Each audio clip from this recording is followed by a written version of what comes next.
बिस्मिल्लाहिर्रहमानिर्रहीम अस्सलामु अलैकुम। आप फेसबुक और यूट्यूब चैनल देख रहे हैं। मेरा नाम है अब्दुल रहमान नाज़रीन। आज 25 जनवरी है। आज सारा दिन जी फवाद चौधरी साहब को लेकर जो है पूरे मीडिया मेन स्ट्रीम मीडिया के ऊपर खबरें चली हैं। फवाद चौधरी साहब को इस टाइम जो है F8 इस्लामाबाद कचहरी में जो है पेश किया जा रहा है। अभी कमरा अदालत में वो गए नहीं हैं क्योंकि वहाँ कारकुनान की बहुत बड़ी तादाद जो है वो जमा हो चुकी है। तो अब पुलिस वाले जो है उनको डील करके और फिर जो है उनको अंदर कचहरी में लेकर जाएंगे। अभी वहाँ से क्या अपडेट्स आती हैं। वैसे इस्लामाबाद पुलिस जो है वो फवाद चौधरी साहब का रिमांड लेने की पूरी भरपूर कोशिश करेगी। और जैसे कि लाहौर हाई कोर्ट में जो है उन्हें पेश किया जाना था और लाहौर हाई कोर्ट ने ऑर्डर्स किए। उन ऑर्डर्स का क्या बना, फिर लाहौर हाई कोर्ट की तरफ से आईजी पंजाब और इस्लामाबाद आईजी को भी तलब किया गया जब उन्होंने पेश नहीं किया। उसके हवाले से क्या फ़ैसला आया लाहौर हाई कोर्ट का, वो भी आपके सामने रखेंगे। इमरान खान साहब ने अपनी मुमकिना गिरफ्तारी को लेकर जो है आज बाकायदा जितने भी कुछ सीनियर रहनुमा हैं उनको हदायत जारी की हैं कि अगर मुझे गिरफ़्तार किया जाता है या गिरफ़्तार करने की कोशिश की जाती है तो आपने उसके बाद क्या करना है, वो भी आपके सामने रखेंगे। थोड़ी देर पहले इमरान खान साहब ने प्रेस कॉन्फ्रेंस भी की है। उसमें इमरान खान साहब ने क्या बात की और कौन सी अहम बातें हैं, अब आगे क्या होने जा रहा है, क्या मुल्क किसी खाना जंगी की तरफ बढ़ रहा है। क्योंकि पाकिस्तान की जो इकोनॉमी के हालात हैं और जिस तरह से आगे ज़िद बरकरार है, सिर्फ इलेक्शन कमिश्नर साहब के ऊपर तनकीद करने से या उन्होंने अगर फवाद चौधरी साहब ने मुंशी कह दिया इलेक्शन कमिश्नर साहब को तो इसमें क्या कोई जो है बड़ी तोप चला दी। अब इस टाइम जो है मुंशी इलेक्शन कमिश्नर के नाम से ट्विटर के ऊपर जो है टॉप ट्रेंड बने हुए हैं। ये इलेक्शन कमिश्नर साहब जो है मुंशी इलेक्शन कमिश्नर के, वो कितने अभी तक जो है ट्वीट हो चुके हैं, वो भी आपके सामने रखेंगे। फिर इलेक्शन कमिश्नर ने जी आज 43 जो इस्तीफ़े थे जो स्पीकर असम्बली साहब ने राजा परवेज़ साहब ने कबूल किए, आज उनको बाकायदा जो है डी नोटिफाई कर दिया है। तो तकरीबन अभी तक 70 पहले जो है वो डी नोटिफाई किए गए थे, अब 43 मजीद जो है उनको डी नोटिफाई कर दिया है। तो अब आगे मुल्क जो है वो किस तरफ जा रहा है। इमरान खान साहब ने आज जो प्रेस कॉन्फ्रेंस की है वो बड़ी अहम थी। उसमें कुछ बड़े अहम पॉइंट्स हैं जो हम आपके सामने रखेंगे और हमारी अदलिया का बहुत बड़ा इम्तिहान है इस हवाले से। इस वीडियो की अहम डिस्कशन से पहले अगर आप लोगों ने चैनल को सब्सक्राइब नहीं किया तो रेड बटन को प्रेस कर लें और बेल आइकॉन को भी प्रेस कर लें ताकि लेटेस्ट अपडेट्स आप लोगों को मिलती रहें और ये जो हमारा ताल्लुक है ऐसे ही जुड़ा रहे। जब फवाद चौधरी साहब को जी गिरफ्तार किया गया तो 1:30 बजे के करीब जो है लाहौर हाई कोर्ट ने कहा कि जी उन्हें पेश किया जाए। फिर उन्होंने 2:30 बजे का टाइम दिया, फिर 3:30 बजे का टाइम दिया, लेकिन इस्लामाबाद पुलिस जो है उन्होंने उनको पकड़ा हुआ था और उसके बाद जो है वो इस्लामाबाद की तरफ लेके गए, जिसके ऊपर फ़ारूक हबीब साहब ने बाकायदा जब वो मोटरवे के ऊपर चढ़े तो उन्होंने उनकी गाड़ियों को रोका भी कि जी लाहौर हाई कोर्ट का ऑर्डर है, अब उनको वहाँ क्यों नहीं पेश करे। तो लेकिन उनकी वहाँ उन्होंने नहीं सुनी और उनको जो है इस्लामाबाद ले गए। अब इस टाइम जो है उन्हें इस्लामाबाद F8 कचहरी में जो है पेश किया जाएगा अभी थोड़ी देर तक। वहाँ से अब जो डिटेल्स आएंगी वो भी आपके सामने रखेंगे। लेकिन तो जब उन्हें पेश नहीं किया गया तो आईजी इस्लामाबाद और लाहौर के जो आईजी हैं उनको तलब कर लिया गया। तो अब जो लाहौर हाई कोर्ट ने ये सारे मामले को देखते हुए फैसला दिया, उन्होंने कहा कि जी फवाद चौधरी साहब की जो हफ्ते भेजा की दरख्वास्त है उनको हम मुस्तरद करते हैं क्योंकि इस्लामाबाद पुलिस ने उनको पकड़ा है और वो उनको इस्लामाबाद ले गए हैं। तो उनके जो वकला हैं वो फवाद चौधरी साहब की रिहाई के लिए इस्लामाबाद की जो अदालतें हैं उनसे रजू करें। ये जी इस टाइम की कुछ चल रहा है, सिनेरियो चल रहा है फवाद चौधरी साहब के हवाले से। तहरीक इंसाफ के चेयरमैन इमरान खान ने अपनी मुमकिना गिरफ्तारी से मुतल्लिक तहरीक इंसाफ के मरकज़ी क़यादत को हिदायत जारी करती हैं कि तहरीक इंसाफ के कारकुनान मुख्तलिफ शिफ्टों में इमरान खान की रिहाइशगाह के बाहर मौजूद रहेंगे और अगर कोई गिरफ्तारी की जाती है तो तकरीबन जो है बाकायदा 3 शिफ्टों में जो है वो कारकुनान मौजूद रहेंगे और ये बाकायदा जो है ज़िले जो सदूर हैं उनकी ज़िम्मेदारियाँ लगा दी गई हैं। और वैसे कल रात जब इमरान खान साहब को गिरफ्तारी करने की जो है वो खबर चली और ट्विटर के ऊपर तो रात ही जो है 2:30-3 बजे के करीब जो हज़ारों की तादाद में लोग जो है वो ज़मान पार्क के बाहर पहुंच गए। अब बाकायदा वहाँ पुलिस की नफरी भी बढ़ा दी गई है और तमाम जो लाहौर के इर्दो गिर्द के जो कुछ शहर हैं उनसे जो है मज़ीद नफरी जो है पुलिस की तरफ से मंगवा ली गई है और इमरान खान साहब को अरेस्ट करने की तैयारियाँ जो है बाकायदा कर ली गई हैं। क्योंकि उन्होंने आज की प्रेस कॉन्फ्रेंस में भी यही जिक्र किया कि मुझे जो है गिरफ़्तार करने की प्लानिंग कर ली गई है और ये मुझे डराने की कोशिश कर रहे हैं, लेकिन ये गिरफ्तारियां करने से और जेल भेजने से कोई फ़र्क नहीं पड़ेगा। बहरहाल अब जो है मुल्क को क्योंकि ये इस टाइम जो सूरत हाल बनी हुई है पाकिस्तान की इकोनॉमी की और जिस तरह मोहसिन नकवी साहब को इतने उनके ऊपर तनकीद होने के बावजूद, उनके जो है उनका केसेस होने के बावजूद उनको फिर भी तैनात किया गया और जो फ़ैसला लिया गया है उससे बिल्कुल भी टस से मस नहीं हो रहे हैं।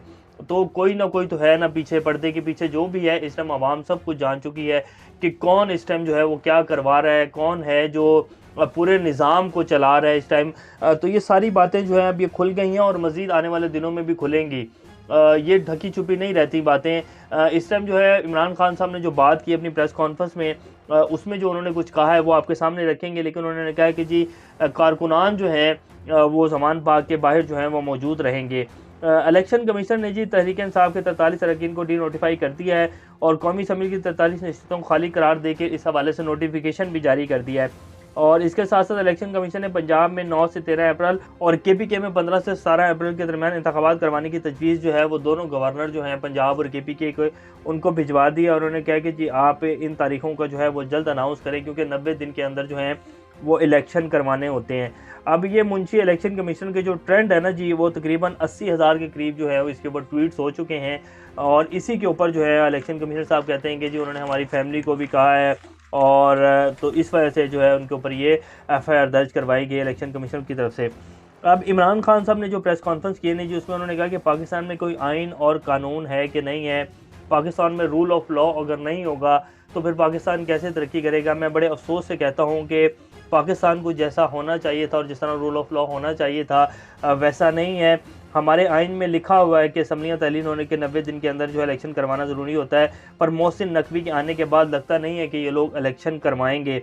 अब हमारी अदलिया का बड़ा इम्तिहान है कि पूरी कौम की नज़रें जो हैं वो अदलिया के ऊपर है। वैसे अगर ये हमारी जो अदलिया है, जैसे रात को उस दिन 12 बजे अदालतें खुली और हमारे जो चीफ जस्टिस हैं उमर अताब बंदयाल साहब, अगर वो उस दिन स्पीकर की रूलिंग को जो है वो अदालतों में ना लेकर आते और कह देते कि जी ये जो है पार्लिमान का मसला और पार्लिमान की कार्रवाई जो है हम उसमें बिल्कुल भी मदाखलत नहीं कर सकते हैं, तो आज पाकिस्तान की पूरा मुल्क और 22 करोड़ अवाम जिस तरह की जो है बेरोज़गारी और जिस तरह की तबाही का शिकार है, शायद ऐसा ना होता, बल्कि 100% ऐसा नहीं होना था और पाकिस्तान बहुत बेहतर सूरत हाल में होता। उसी दिन जो है अगर असम्बलियाँ टूट जाती, मुल्क इलेक्शन में चले जाता और कभी भी जो है इतनी तबाही नहीं आनी थी।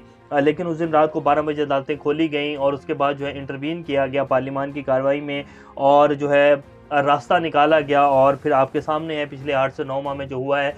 अब पाकिस्तान जो है उसको तबाही के दहाने के ऊपर खड़ा हुआ है। कोई मुल्क जो है पाकिस्तान को पैसे देने के लिए तैयार नहीं है और नए से नए मसाइल जो है वो जन्म ले रहे हैं। आईएमएफ भी कह रहा है कि जी आप अपने पुराने जो किए गए वादे हैं वो पूरे करें। अभी जो है मिनी बजट हुकूमत लेके आ रही है और 200 अरब के मजीद टैक्सेस लगेंगे, उससे महंगाई का एक मजीद तूफान जो है वो आने जा रहा है। पेट्रोल की प्राइसेस भी बढ़ाई जाएंगी। अभी ये वही पुरानी जो है वो आईएमएफ को जो किस्तें देनी है उसके लिए ये सब कुछ किया जा रहा है। तो जो अब नई किस्त आएगी इस सब कुछ करने के बाद, तो फिर पाकिस्तान में महंगाई की क्या सूरत हाल होगी आप सब लोग बेहतर जानते हैं। तो ये जी सूरत हाल है इस टाइम। फिर इमरान खान साहब ने कहा ये जेल और गिरफ्तारियों से मैं नहीं डरता हूँ, बेशक गिरफ्तार कर लें और जो है जो मर्जी करना चाहते हैं ये कर लें, लेकिन इससे अगर ये सोचते हैं ना कि मुल्क जो है वो इस्तेकाम की तरफ चले जाएगा और मेरे गिरफ्तार करने के बाद जो है हम सब लोग जो है वो आराम से बैठ जाएंगे, तो ऐसा नहीं होगा।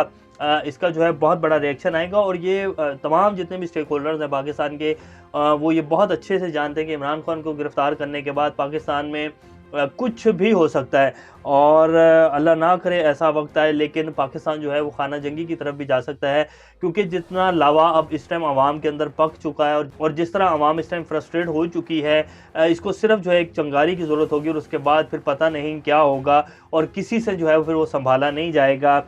तो हमारी तो अपील है, हमारे जो मुख्तदर हल्के हैं, हमारे जो बड़े कुछ लोग हैं जो इस मुल्क को चला रहे हैं, हमारी जो अदलिया है, कि वो अब पाकिस्तान को जो है वो इलेक्शन की तरफ लेके जाए और अब जो हठधर्मी और जो कुछ लोगों के कुछ मफादात हैं, कुछ गिने चुने लोगों के कुछ मफादात हैं, उनको पसे पर्दा करें और जो है पाकिस्तानी अवाम को देखें कि वो किसके साथ खड़ी है और अवाम क्या चाह रही है और अवाम की भलाई जो है वो किस में है।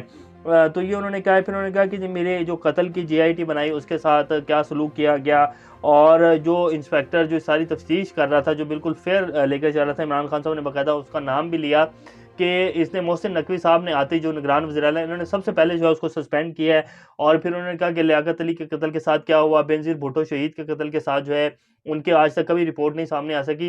तो इसी तरह ये जो मेरे साथ मेरे ऊपर जो हमला किया गया इसके बारे में भी कुछ सामने नहीं आएगा और ना ही पता चल सकेगा कि कौन था। तो मैं तो कहता हूँ कि ये लोग थे, शहबाज शरीफ, राना सनाउल्लाह, इन सब लोगों ने ये प्लान बनाया, इसीलिए ये सब लोग जो है जेआईटी के ऊपर असरअंदाज हो रहे हैं। क्योंकि अगर इन्होंने नहीं किया तो फिर ये करने दें, शफाफ तहकीकात करने दें, फिर क्यों ये जेआईटी के ऊपर जो है इस तरह का प्रेशराइज़ कर रहे हैं और जो है कभी किसी को मुअत्तल करते हैं, कभी नया अरकान डालते हैं, तो इसके हवाले से भी कुछ नहीं हो पाएगा। फिर उन्होंने कहा कि फवाद चौधरी को गिरफ्तार कर लिया, आज़म सवाती को गिरफ्तार किया, शहबाज गिल को गिरफ्तार किया, तो मैं इसको जो है कंडेम करता हूँ। ये हमारी अदलिया का बहुत बड़ा इम्तिहान है। हमारी अदलिया जो है उनको अब इंटरवीन करना चाहिए। हमारे जो अवाम है वो अदलिया की तरफ देख रही है और इसमें कोई शक नहीं है कि अगर अदलिया से ही इंसाफ नहीं मिलेगा और अगर अदलिया ही आंखें बंद करके बैठी रहेगी, तो फिर पाकिस्तानी कौम जो है वो किसकी तरफ देखेगी और वो किससे जो है कहेगी कि जी अब आप प्लीज़ मुल्क को जो है वो इस्तेहकाम की तरफ लेके जाएँ और आवाम के ऊपर कुछ मेहरबानियाँ करें। तो ये आज उनकी एक प्रेस कॉन्फ्रेंस थी और बड़ी ठीक-ठाक किस्म की प्रेस कॉन्फ्रेंस की इमरान खान साहब ने। बहरहाल अगर इमरान खान साहब को गिरफ्तार किया गया और जिसकी तैयारियां जो हैं वो तकरीबन की जा चुकी हैं और ये किसी भी टाइम जो है ऐसी खबर आएगी, वैसे इसके चांसेस नहीं है कि इमरान खान को ये गिरफ्तार कर पाएंगे, लेकिन अगर ये इस हद तक चले गए, क्योंकि ये किसी भी हद तक जा सकते हैं जी। पूरा 22 करोड़ का जो मुल्क है उसको तबाह कर दिया सिर्फ अपनी सियासत को बचाने के लिए और अपना जो एनआरओ लिया है वो कहीं रिवर्स ना हो जाए, उसके लिए इन्होंने पूरा मुल्क जो है तबाह कर दिया। तो ये किसी भी नहज तक जा सकते हैं, लेकिन अगर ऐसा करेंगे तो फिर उसका रिएक्शन जो आएगा वो कोई भी नहीं सोच सकता और अवाम फिर क्या करेगी ये किसी को भी नहीं पता। अल्लाह ना करे ऐसा वक्त आए, लेकिन पाकिस्तान के जो हालात हैं वो बिल्कुल भी ठीक नहीं है। पाकिस्तान की इकॉनमी बिल्कुल तबाह हो चुकी है और पहिया जो है वो बिल्कुल जाम हो चुका है, लेकिन अभी तक जो है ये लोग सिर्फ अपने आप को, अपनी सियासत को, अपने ख़ानदान को, अपना जो हराम का पैसा इकट्ठा किया हुआ है उसको बचाने में लगे हुए हैं। इसके अलावा इनका और कोई मोटो नहीं है। तो ये जी इस टाइम की सूरत-ए-हाल है। फवाद चौधरी साहब के हवाले से भी जो लेटेस्ट अपडेट्स आएँगी, आपके सामने लेकर हाज़िर होंगे। अभी तक के लिए इतना ही। अपना और इस चैनल का ख़्याल रखिएगा। अल्लाह हाफ़िज़।